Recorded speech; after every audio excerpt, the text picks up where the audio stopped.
Assalamualaikum warahmatullahi wabarakatuh.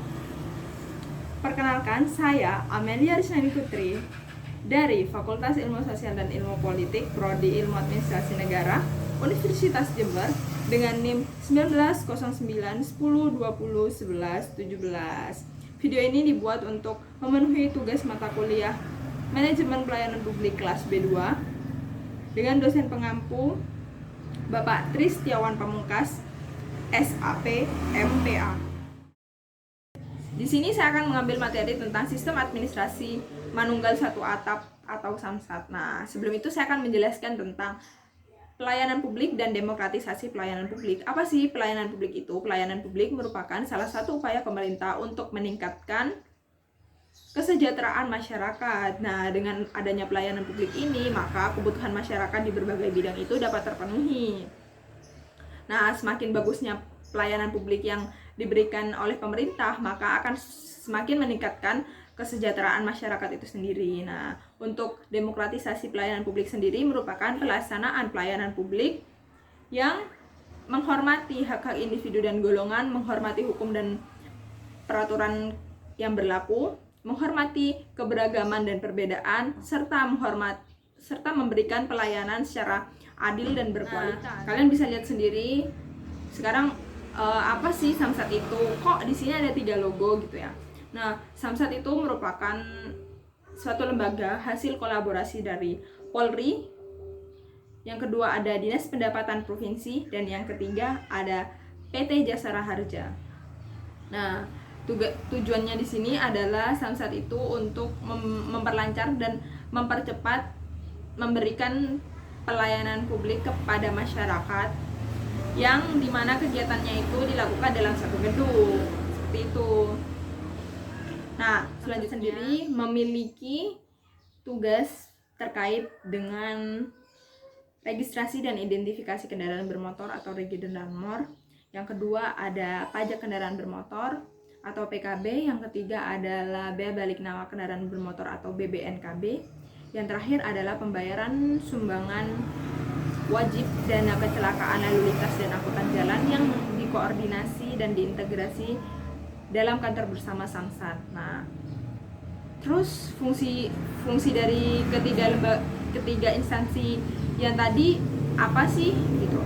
Nah, untuk Polri sendiri biasanya fungsinya itu dalam menerbitkan STNK, sedangkan yang kedua itu Dinas Pendapatan Provinsi itu berkaitan dengan besaran pajak kendaraan bermotor dan bea balik nama kendaraan bermotor. Nah, untuk PT Jasara Harja sendiri itu mengelola dari 7 sumbangan wajib dana kecelakaan lalu lintas dan angkutan jalan. Nah, SAMSAT ini merupakan suatu pelayanan publik yang dilaksanakan di provinsi, tetapi unit-unit pelayanannya juga ada di setiap kabupaten atau kota. Di sini saya bakal menjelaskan tentang 7 pelayanan SAMSAT yang bisa digunakan oleh masyarakat. Yang pertama ada SAMSAT Induk. Nah, SAMSAT Induk ini merupakan layanan SAMSAT yang paling utama. Sistemnya masih menggunakan sistem konvensional, guys. Maksudnya gimana? Maksudnya adalah masyarakat yang membutuhkan pelayanan publik ini harus datang ke kantor SAMSAT, membawa fotokopi berkas-berkas yang dibutuhkan dan antri di loket-loket yang tersedia. Nah, di sini ada loket pendaftaran dan verifikasi. Yang kedua adalah loket pembayaran dan penyerahan, guys.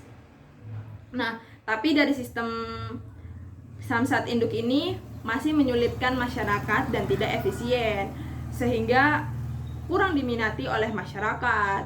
Seperti itu. Yang kedua ada SAMSAT Drive-Thru, di mana SAMSAT Drive-Thru ini hampir mirip dengan SAMSAT Induk yang ada loket-loket di setiap pelayanannya.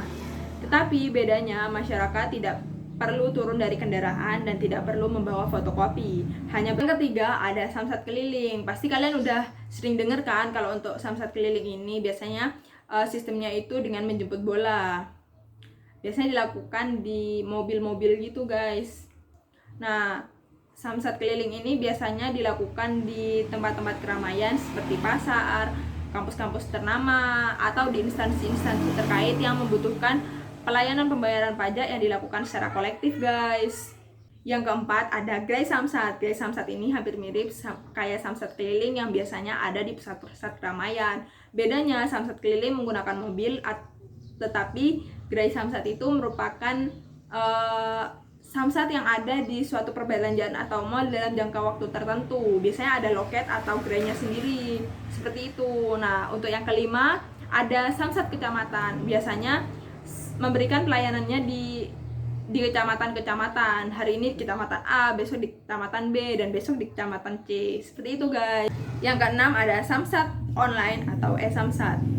Di mana e-samsat ini merupakan sebuah inovasi yang berdasarkan dengan perkembangan iptek. Dengan adanya e-samsat atau samsat online ini akan memudahkan masyarakat untuk tidak datang ke pelayanan-pelayanan samsat. Dan pembayarannya juga dapat dilakukan oleh ATM dan e-banking. Biasanya dapat diakses di aplikasi atau website resmi samsat. Nah, yang ketujuh itu ada samsat digitalisasi, di mana samsat digitalisasi ini merupakan objek dari samsat induk yang sistemnya itu hampir mirip dengan manual atau konvensional. Bedanya ini berdasarkan dengan elektronik atau digital. Dari 7 pelayanan yang bisa digunakan oleh masyarakat, setiap daerah terkadang melakukan inovasi atau terobosannya sendiri. Tak terkecuali oleh Jawa Barat. Jawa Barat melakukan sebuah inovasi yang disebut dengan Sambara, Samsat Mobile Jawa Barat. Nah, Samsat Mobile Jawa Barat ini adalah sebuah aplikasi dengan berbagai fitur, tetapi ada 3 fungsi pokoknya. Yang pertama adalah cek pajak kendaraan bermotor dan membayar pajak kendaraan bermotor. Nah, yang kedua itu biasanya ada jadwal samsat, digunakan untuk mengetahui jadwal-jadwal pelayanan samsat. Yang terakhir adalah lokasi pelayanan samsat. Nah, ini akan diketahui di mana saja pelayanan samsat akan diberi. Selain Kabupaten Jawa Barat, Kabupaten Bojonegoro juga melakukan inovasi-inovasi. Salah satunya adalah layanan Samsat Mini atau Samin. Yang kedua adalah Samsat Delivery Post, di mana layanan Samsat Mini ini merupakan sebuah layanan yang dilakukan oleh Samsat di berbagai event atau expo dan pameran pelayanan publik itu. Di sini sudah ada contohnya adalah Police Expo di tahun 2016. Nah, yang kedua ada sistem Delivery Post, di mana sistem Delivery Post ini biasanya di sistem kerjanya itu masyarakat melakukan pembayaran secara online, lalu pos mengambil surat kendaraan yang perlu diperbarui ke kantor samsat, lalu diantarkan kembali ke pemiliknya, seperti itu. Nah, pada sistem administrasi Manunggal 1 Atap telah banyak dilakukan inovasi-inovasi seperti 7 pelayanan yang bisa digunakan oleh masyarakat beserta inovasi-inovasinya di setiap daerah, guys. Nah, inovasi-inovasi ini juga sudah menggunakan teknologi yang bisa diakses oleh siapa saja, kapan saja, dan di mana saja. Tentu ini akan memudahkan masyarakat dalam melakukan pembayaran pajak tahunan, serta meningkatkan kesadaran masyarakat untuk melakukan pembayaran pajak. Nah, dari kemudahan itu akan menciptakan kepuasan masyarakat, sehingga masyarakat semakin semangat untuk membayar pajak dan tidak malas lagi. Nah, dari banyaknya masyarakat yang melakukan pembayaran pajak, tentu ini akan berimbas kepada pendapatan daerah.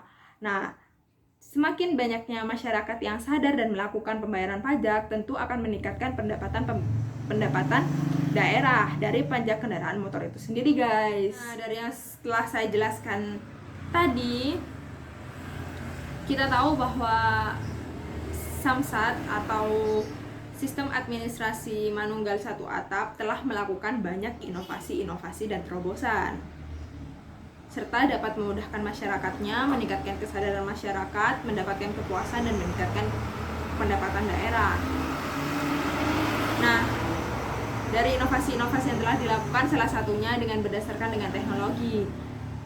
Ini tentu dapat diakses dengan siapa saja, kapan saja, dan di mana saja, sehingga mencerminkan pelayanan publik yang demokratis.